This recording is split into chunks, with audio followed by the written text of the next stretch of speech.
Hello everyone, नमस्कार। आज हम एनवायरनमेंट इंजीनियरिंग में ट्रीटमेंट ऑफ वाटर के बारे में पढ़ेंगे। ट्रीटमेंट ऑफ वाटर का मतलब होता है जब हमारा कोई सोर्स होता है, source either is river. Okay. इस सोर्स के अंदर डिफरेंट टाइप्स ऑफ इम्प्यूरिटीज होती है। इम्प्यूरिटीज, इस सोर्स को हम ट्रीटमेंट प्लांट तक ले जाते हैं और रिक्वायर्ड स्टैंडर्ड तक इसको ट्रीट करते हैं। Right. Required standard, required standard तक इस पानी को ट्रीट करते हैं। हमारे स्टैंडर्ड्स क्या होते थे, ये हमने वाटर क्वालिटी पैरामीटर जब पढ़े थे। वाटर क्वालिटी पैरामीटर, इसमें हमने देखा था कि हमारे तीन क्लास में हमने क्लासिफाई किया था। फर्स्ट था फिजिकल पैरामीटर्स। ओके, जैसे टर्बिडिटी हो गया, उसकी कलर हो गया, टेम्परेचर हो गया। These are what physical parameter. Then we saw chemical parameter like total dissolved solids, chloride content, nitrogen content, fluoride content, etc. Then after biological biological का अर्थ था कि हमारे जो इम्प्यूरिटीज़ है उसके अंदर कोई पैथोजेनिक बैक्टीरियाज या पैथोजेनिक ऑर्गेनिजम्स प्रेजेंस हैं कि नहीं है, तो फिर इनको हम रिमूव करेंगे। ओके। तो इन वाटर क्वालिटी पैरामीटर्स को अचीव करने के लिए हम इसे क्या करते थे, ट्रीट करेंगे। ट्रीट करने के लिए हमारे पास वेरियस मेथड्स हैं।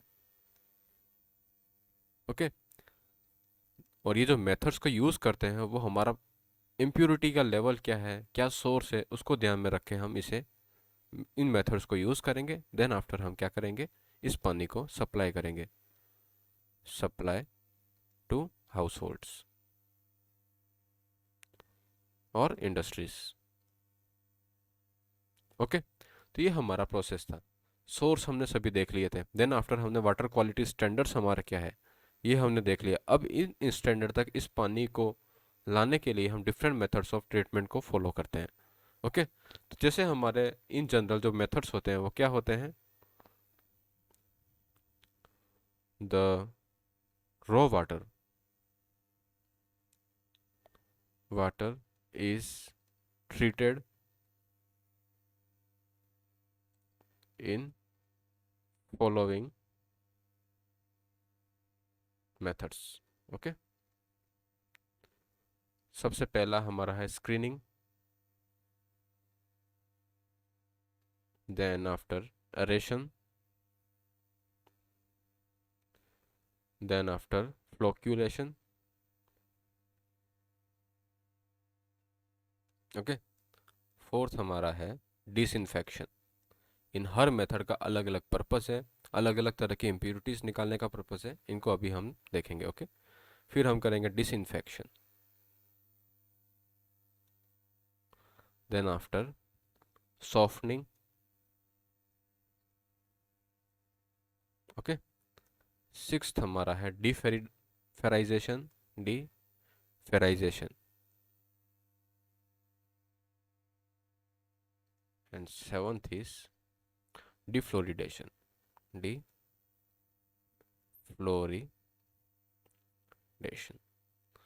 हम इन मेथड्स को यूज करते हैं।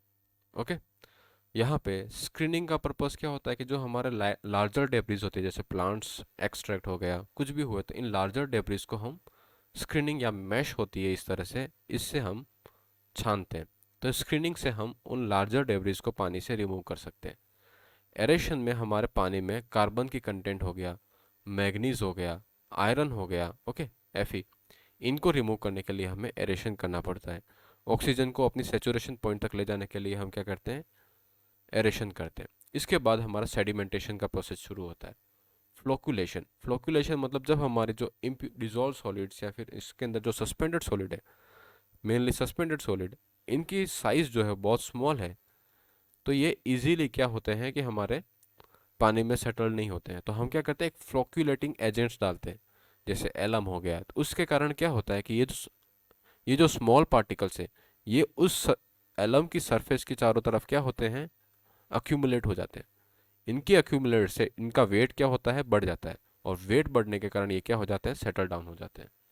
इसके बाद फ्लोक्यूलेशन के बाद हम क्या करते हैं, सेडिमेंटेशन करते हैं। ओके, कुछ समय तक उसे किसी पानी के टैंक में रखा जाता है। सॉलिड और डिजोल्व सॉलिड्स और टोटल सॉलिड, सस्पेंडेड सॉलिड्स जो होते हैं सेडिमेंटेशन के थ्रू यहाँ पे सेटल हो जाते हैं। सेडिमेंटेशन में हम सस्पेंडेड सॉलिड को रिमूव करते हैं। देन आफ्टर डिसइंफेक्शन, इसके अंदर जो बायोलॉजिकल ऑर्गेनिजम्स हैं, जैसे हमारे पैथोजेनिक बैक्टीरिया हो गए, पैथोजेनिक बैक्टीरिया, इन पैथोजेनिक बैक्टीरिया को हमें रिमूव करने के लिए हम डिसइंफेक्शन करते हैं बाय यूजिंग क्लोरीनेशन। ओके, और भी मेथड होते हैं, बॉइलिंग से भी हम रिमूव कर सकते हैं। ठीक है। देन आफ्टर सॉफ्टनिंग, सॉफ्टनिंग का मतलब होता है कि पानी में जो हार्डनेस है, राइट, ये हार्डनेस अपनी परमिसिबल और रिजेक्टेबल लिमिट से बियॉन्ड है, तो हमें इसको सॉफ्टनिंग करना पड़ेगा। सॉफ्टनिंग करने के लिए हम zeolite method, lime soda method उनको यूज़ करेंगे। Lime soda, zeolite method, okay, इनके बारे में पढ़ेंगे। देन आफ्टर डीफेराइजेशन, अगर फेरस कंटेंट, आयरन की कंटेंट हमारी 0.3 मिलीग्राम पर लीटर से ज़्यादा है, तो हमें डीफेराइजेशन करना पड़ेगा। डीफेराइजेशन के लिए हम एक्टिवेटेड कार्बन का यूज़ करते हैं। डिफ्लोरिनेशन के लिए भी हम फ्लोरीन की कंसनट्रेशन हमारे पानी में 1.5 मिलीग्राम पर लीटर से ज़्यादा है, तो हमें डिफ्लोरिडाइजेशन करना पड़ेगा। ओके, तो डिफ्लोरिडाइजेशन के लिए हमें हमारे पानी में इसकी जो कंसनट्रेशन उसको कम करते हैं।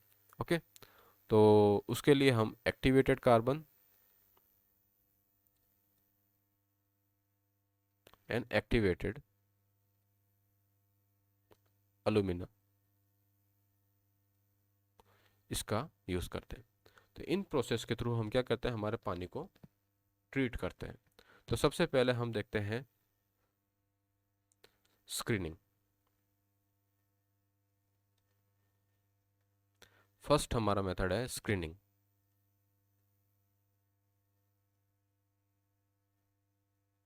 ओके, स्क्रीनिंग, स्क्रीनिंग हम दो तरह से करते हैं। फर्स्ट हमारा है course screening, course screening. Second हमारी है फाइन स्क्रीनिंग।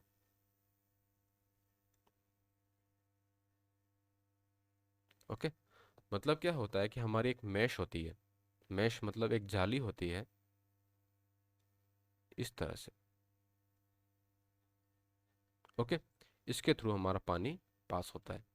तो इसके ऊपर जो वाटर में प्लांट डेब्रीज होती है, ओके, इनको हम रिमूव करते हैं। तो सबसे पहले हमारी जो कोर्स स्क्रीनिंग में इन वायर मैश के बीच में जो स्पेसिंग होती है, वो कितनी होती है, द स्पेसिंग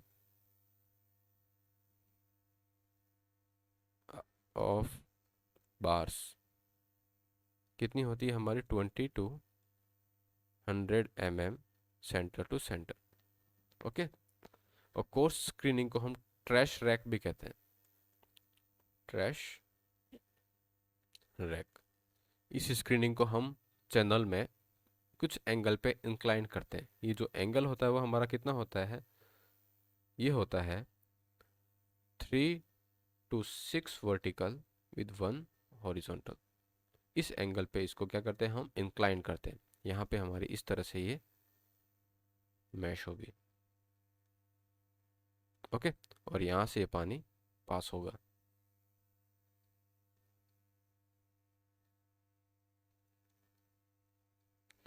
यहाँ पे ये कोई वाटर लेवल होगा इसके अंदर, इस चैनल में, ठीक है ना। इस तरह से हम स्क्रीनिंग करते हैं।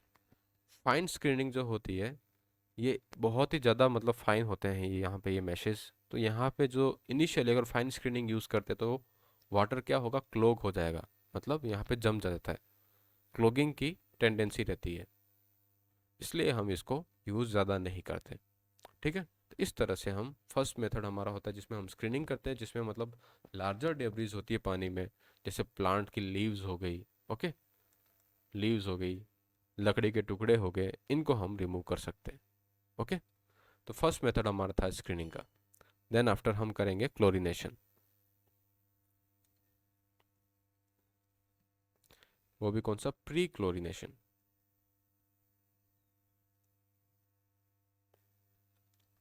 प्री क्लोरीनेशन की आवश्यकता क्यों पड़ती है, जब हमारे पानी में एल्गी की ग्रोथ ज़्यादा हो।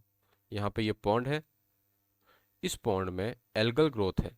ओके, इस एल्गल ग्रोथ को रिमूव करने के लिए हम क्या करते हैं, प्री क्लोरीनेशन करते हैं। और इसमें क्या करते हैं, कुछ सर्टेन अमाउंट ऑफ क्लोरीन को हम पानी में इंजेक्ट करते हैं।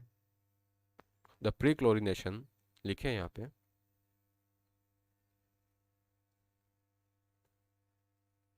The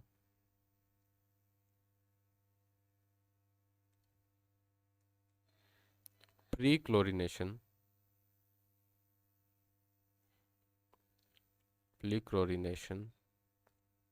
refers to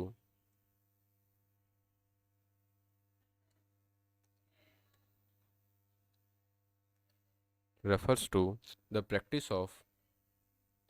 the practice of injecting chlorine into raw water, injecting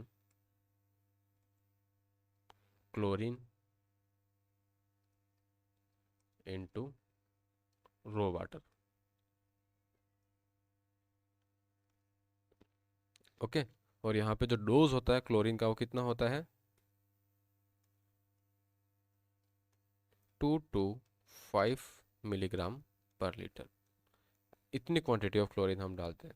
ठीक है, प्री क्लोरीनेशन से क्या होता है, प्री इट रिमूव्स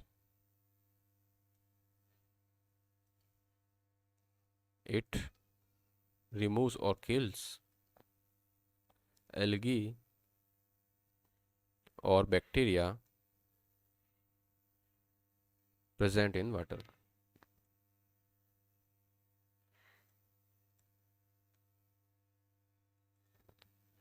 ठीक है, और द कलर, ये कलर भी रिमूव करता है कौन सा, जो कलर हमारा इन माइक्रो ऑर्गेनिजम्स के कारण फॉर्म होता है। इट रिड्यूसेस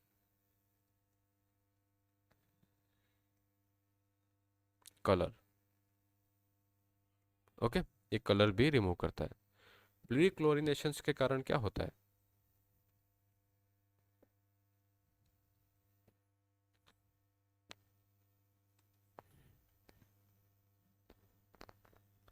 प्री क्लोरीनेशन के लिए हमें ध्यान रखना होगा कि if water consist of excessive silt,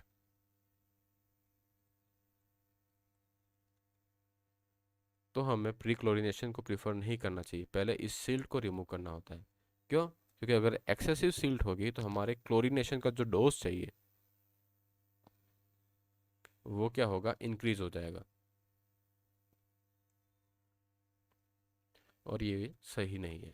okay, जो रिक्वायर्ड डोज है उससे ज़्यादा चाहिए, क्योंकि क्या होगा कि जो सील्स होगी उसके चारों तरफ हमारे माइक्रो ऑर्गेनिज्म से वो छुप जाएंगे और क्लोरीनेशन इफेक्टिवली हमारा नहीं हो पाएगा। इसलिए हमें क्लोरीनेशन का डोज इंक्रीज करना पड़ता है। तो हम कोशिश करते हैं कि अगर वाटर में एक्सेसिव सिल्ट है तो हम पहले इसको रिमूव करेंगे, देन आफ्टर हम प्री क्लोरीनेशन करेंगे। ओके ओके, अगर हमारी एल्गी की जो ग्रोथ है, वाटर में एल्गल ग्रोथ है, वो बहुत ही हाई है, algal growth is what, very high. जब ज़्यादा एल्गी ग्रोथ है तो हम फिर सिर्फ प्री क्लोरीनेशन से इसे रिमूव नहीं कर पाते। तो हमें क्या करना होता है कि एल्गी को रिमूव करने के लिए हम क्या मिलाते हैं, इसमें कॉपर सल्फेट मिलाते हैं। Heavier dose of okay heavier dose of copper sulphate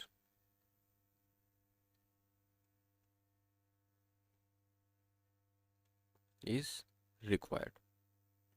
हमें heavier dose of copper sulphate की रिक्वायरमेंट रहती है।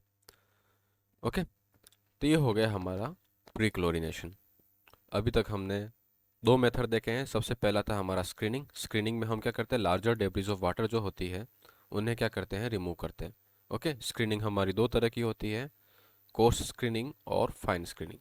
कोर्स स्क्रीनिंग को हम ट्रैश रैक भी कहते हैं। इसमें जो इन बार्स की जो स्पेसिंग होती है, ये स्पेसिंग कितनी होती है, 20 to 100 mm।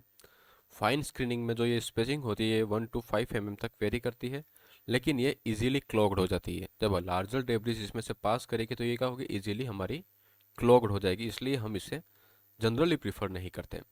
ये जो स्क्रीनिंग होती है ये वाटर चैनल में इंक्लाइन रहती है और इसका इंक्लिनेशन एंगल कितना होता है हमारा 3:6 वर्टिकल टू 1 हॉरिजॉन्टल, मतलब टेन थीटा हमारा कितना आएगा, tan theta is equal to 3/1 और 6/1। ठीक है, ये हमारा क्या होगा, टेन थीटा होगा। फिर हमने देखा था pre chlorination. Pre chlorination is refers to practising injecting chlorine into raw water. Raw water में हम जब क्लोरीन को मिलाते हैं तो उसे हम क्या कहते हैं, प्री क्लोरिनेशन। प्री क्लोरिनेशन क्यों, क्योंकि इसको फिल्ट्रेशन से पहले करते हैं। ओके, पोस्ट क्लोरिनेशन हम डिसइंफेक्शन के लिए करेंगे ही, पर हमारे अंदर वाटर के अंदर बैक्टीरियल ग्रोथ और एल्गी ग्रोथ ज़्यादा है और उसके कारण और माइक्रो ऑर्गेनिज्म के कारण कलर भी शो हो रहा है, तो हमें प्री क्लोरिनेशन करने की रिक्वायरमेंट रहती है। ओके, इसका जो डोज होता है वो कितना होता है, 2 से 5 मिलीग्राम पर लीटर। ठीक है, फिर अगर हमने देखा था कि when water consist of the excessive silts, तो हम प्री क्लोरिनेशन नहीं करेंगे, पहले इस सिल्ट को रिमूव करेंगे बाय फ्लोकुएशंस एंड सेडिमेंटेशन। ठीक है, then after we go for chlorination. If water consist of high concentration of high quantity of algae, then we cannot remove the algae by mere using chlorination. Therefore we required what, the heavier dose of copper sulfate। और यहाँ पे इसका जो dose होता है वो कितना होता है हमारा 2 मिलीग्राम पर लीटर का, 2 मिलीग्राम पर लीटर का। ओके, तो यहाँ पे ये हो गया हमारा क्लोरिनेशन। अब हम देखते हैं नेक्स्ट मेथड हमारा एरेशन।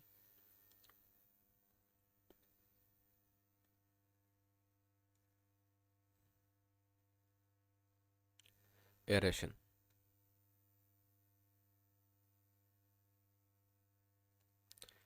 एरेशन का मतलब क्या होता है कि हम वाटर को इंटीमेट कांटेक्ट विद एयर लाते हैं। ठीक है ना, the water is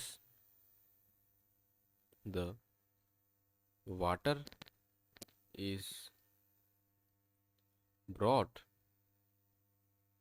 in intimate contact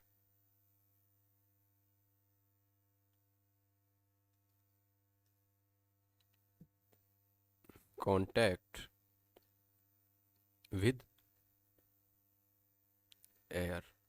okay,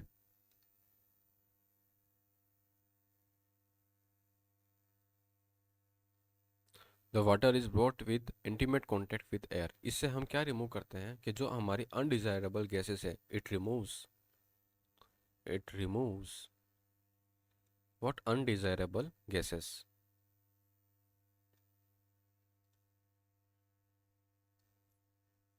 gases कौन सी होती है हमारी, CO2, H2S, hydrogen sulphide, carbon dioxide, इन्हें हम रिमूव करते हैं। ठीक है, it also remove it also remove what, phenol, humic acid, जो वोलेटाइल लिक्विड होते हैं।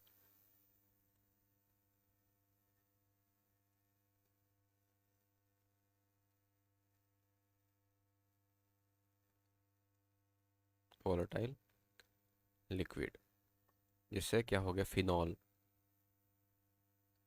Humic acid. ठीक है, एरेशन से हम आयरन और मैग्नीज को भी रिमूव करते हैं। It removes Fe2+N Mn2+। ठीक है, किस तरह से रिमूव करते हैं, ये इन आयंस को क्या करता है, ऑक्सीडाइज करता है। They are oxidise they are oxidised. Oxidise होंगे तो ये क्या फॉर्म करेंगे हमारे FeOH whole thrice. Okay, Fe3+ होता है। ठीक है, एंड MnO2। जब एरेशन करते हैं तो ये इंटीमेट कॉन्टेक्ट ऑफ एयर होता है, तो एयर में हमारी ऑक्सीजन प्रेजेंट रहती है। इस ऑक्सीजन के साथ ये जब रिएक्ट करते हैं तो हमारे क्या फॉर्म होते हैं, MnO2 और FeOH होल थ्राइस। फिर ये क्या होते हैं, इजीली सेटल हो सकते हैं। इसके बाद एरेशन के बाद जब हम सेडिमेंटेशन करते हैं तो सेडिमेंटेशन में ये क्या होते हैं, इजीली सेटल हो सकते हैं और इस तरह से हम इनको रिमूव कर देते हैं। ठीक है, फिर एरेशन करने के हमारे डिफरेंट प्रोसेस होते हैं। Process of aeration,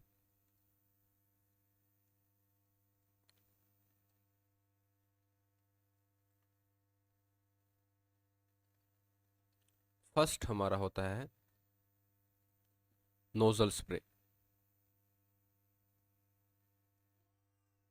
nozzle spray. इसमें क्या होता है कि हमारा एक सिस्टम होता है वाटर का, और यहाँ से हम क्या करते हैं,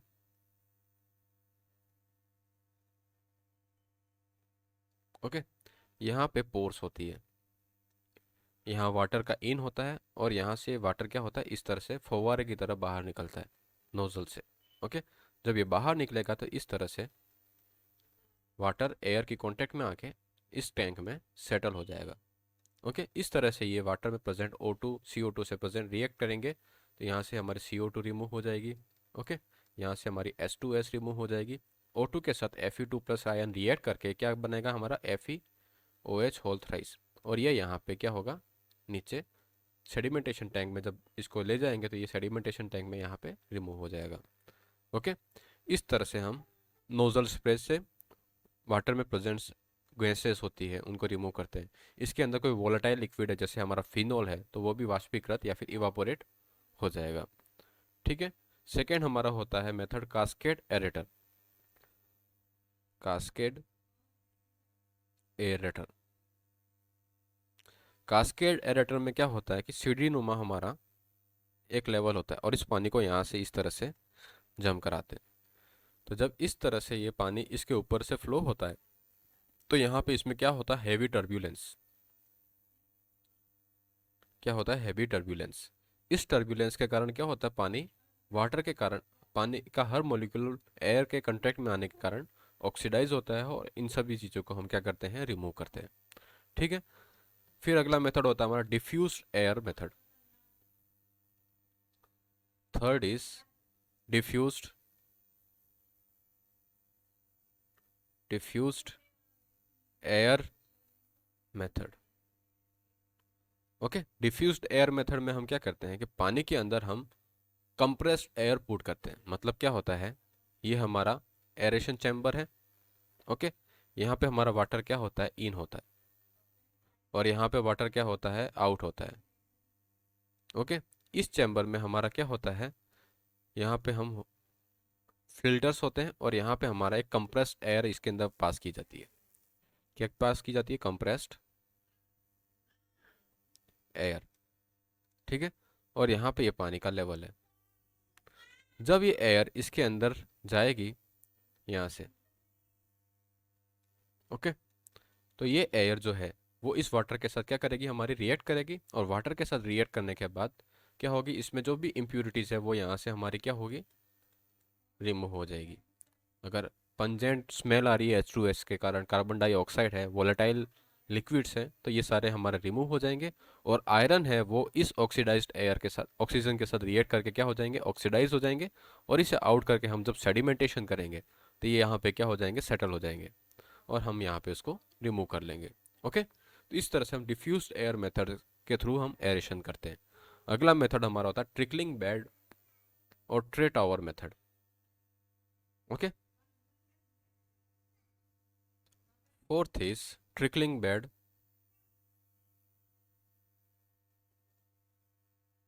trickling bed tray tower method. Trickling tray tower method, इसमें हम क्या करते हैं कि इस चैम्बर के अंदर जो हमारा स्प्रे नोजल मेथड था उसमें पानी हमारा क्या था, इस तरह से ऊपर उठ रहा था। इसकी जगह इसको हम क्या करते हैं कि इस वाटर नोजल से पानी निकालते हैं और इसके ऊपर एक मीडियम होता है। ओके, जो कॉक का, किसी का भी मीडियम हो सकता है, इस मीडियम के थ्रू